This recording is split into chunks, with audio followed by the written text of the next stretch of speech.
Ito ang sitwasyon nang dumating ako rito sa bahay. Anak, huwag mo pilitin, huwag mo pilitin. Mababali ang paa mo. Huwag mo pilitin. Ito ang sitwasyon ko. Nadinat ako sa bahay. Nalaglag ang paa ng anak ko dito sa kama. Pinipilit niyang matanggal yung kama, ay yung paa niya, namaga. Pumunta, namaga ang buong paa niya. Ngayon, yung putang ina na binisisi niyo pa ako sa bagay na hindi ko pagtuloy ng kaso. Putang ina. Kung ako, kasama na kulong ngayon dahil sa niya sa pagpapakulong ko sa kanila sa pagpapa-inquest. Sino ang gagawa dito? Sino magliligtas sa aso ko? Kayo ba? Putang ina. Nagkwekwento na ako, babastusin niyo pa ako. Tingnan niyo. Sino? Sino ang magliligtas sa aso ko? Sa sitwasyon niya? Kayo ba? May pakinabang ba ako sa inyo? Teng-teng, wag. Mababali ang paa mo, anak. Wait lang. Tumawag na ako ng maghihiwa. Tumawag na ako ng hihiwa ng bakal. Dali lang, anak. Wait lang, si mami. Wait lang. Sorry, anak. Sorry, tagal ni mami na wala. Sorry, namamaga na. Nagdudugo na yung paa mo, anak. Wag na. Wag mo na pilitin. Wait lang, namamaga na. Oh, wag mo na pilitin. Wag, mapuputol ang paa mo.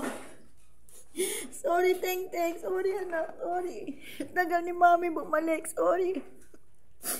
Dali lang. Darating na. Papatanggal natin yung bakal. Anak, papahiwa ni mami. Wait lang, anak. Wait lang, Teng-teng, ha. Sorry, anak. Sorry. Tagal ni mami dumating. Paano kung nakakulong ako ngayon? Dahil sa pagpapakulong kay Lapaw at PH. Aalagaan nyo pa yung mga alaga ko. Marami akong dapat i-consider. Hindi lang yung galit. Yan, lahat yan, hindi pa yan kumakain. Hinaantay akong kumain. Papakainin nyo. Yan, lahat yan, hindi pa kumakain yan. Diyan ka lang, Teng. Huwag kang aalis. Huwag kang kumilos pala. Hindi ka aalis. Huwag kang kumilos. Dahil pag kumilos ka, babado na yung paa mo, puro sugat na. Tapos kayo pa magagalit sa akin. Ako nasaktan, ako lahat. Pero hindi naman ako ang kaaway ni PH at saka ni Pauline. Para maging sagad-sagad yung galit ko at pakulong ko sila. Hindi ganun. Masyado ako maraming dapat i-consider. Pag pina-inquest ko sila, kasama ako may inquest dahil may reklamo din ako. At ang proceedings yan, minimum of 3 days. To 1 week. Doon kami pare-pareho magpapasko. Sino mag-aalaga sa mga aso ko, pusa ko? Lalo ganito sitwasyon. Namaga yung paa niya sa tagal na nandyan. Kakapilit niya. Naipit ang dugo niya. Ayan, puro sugat na. Mapuputol ang paa niyan. Liit, pasok. Wala. Dito lahat ng aso. Pasok ka na. Dito lahat ng aso. Puro pusa lang yung papasukan mo dyan.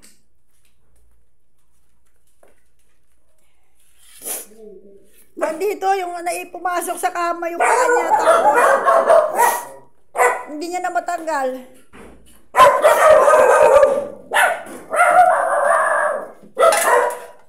Asan yung pamalo? Asan yung naman ang mamalo eh. Sige lang, pumasok ka lang. Walang makakagat sa'yo dyan. Pasok ka lang. Ayan o, namagana yung paa niya, hindi niya matanggal. Ayan, pasok ka lang. Walang makakagat sa'yo. Shut up, lahat, shut up.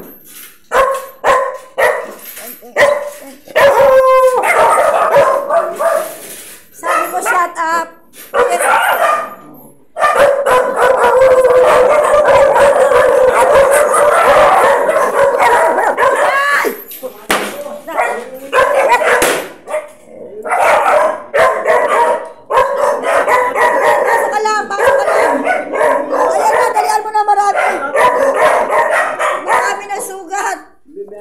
May dugo na. Ten! Huwag ka ano?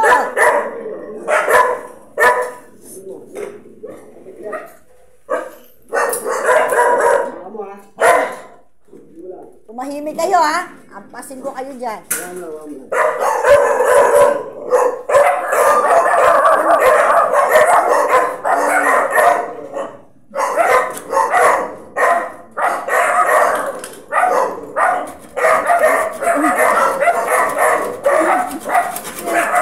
Dali lang, dali. Namagana ng kanya.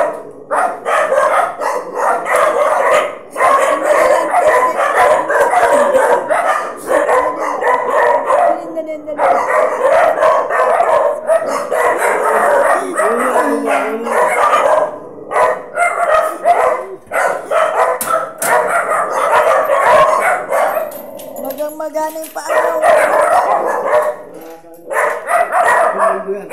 Ano, magang-magana. Nagkatugat-tugat. Kaya hindi niya maiwan. Gagaling din. Gagaling din.